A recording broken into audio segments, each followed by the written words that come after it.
Xitoyning Uyg'urlarga yurgizayotgan irqiy qirg'inchiligi davom qilayotgan bu kunlarda 8 noyabr kuni Amerikaning George Washington universitetida Uyg'ur madaniyatini qo'g'dash xalqaro ilmiy muhokama yig'inining qarshi olish faoliyati o'tkazildi.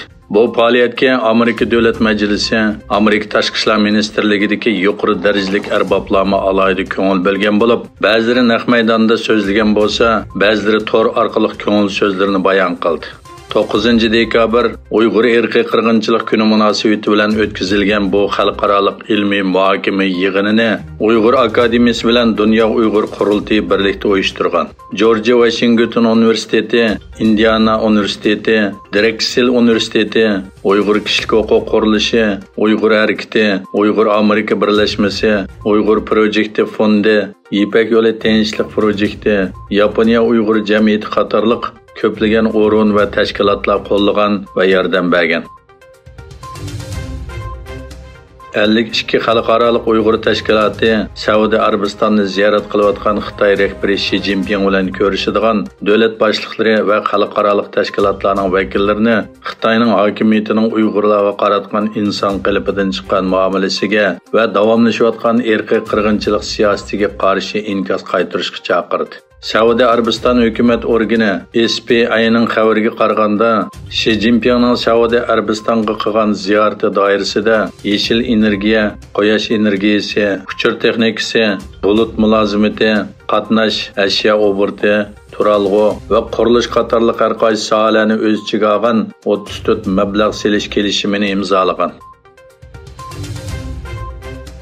Xitoyning chet elda yashaydigan fuqarolarini nazorat qilish uchun qurgan saqchi punkti deb ataladigan markazlarning mavjudligi to'g'risidagi xabarlar talash-tortish qo'zg'agandan keyin Italiya Ichki ishlar ministrligi bu to'g'riliq tekshirish boshladi.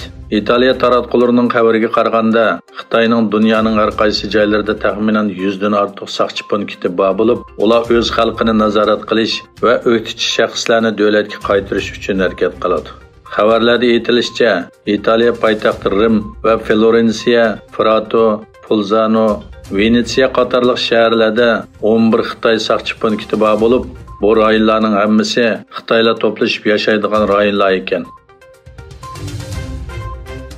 Germaniyada siyosiy o'zgarish qo'zg'agan va hozirgi davlat tartibini o'zgartirish uchun harakat qilgan, hozirgi Germaniya hukumatini e'tirof qilmagan va o'zini Germaniya Reichsbürger fuqarosi deb bekitgan bir guruh a'zolari terrorlik tashkilotiga a'zo bo'lish jinoyatini sotlanadi.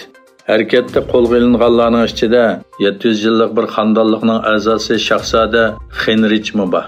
Ma'lum bo'lishicha, Shahzoda Heinrich siyosiy o'zgarishdan keyin davlat hokimiyatini o'tkazib olishni planlagan. Xitoy bilan egalik huquq to'qinishida bo'layotgan Tayvan hukumat organlari va hukumat o'rinlari tarqatgan televizorlarda Xitoy ijtimoiy aloqa supsi TikTok va boshqa Xitoy manbalik ijtimoiy aloqa guruhlarini ishlatishni chekladi. Raqamli ishlar ministrligining e'lon qilishicha, ular davlatning uchur bexatarligiga tahdid elib keldi degan asosda ba'zi qo'llanishchan programmalarni ishlatishni cheklagan.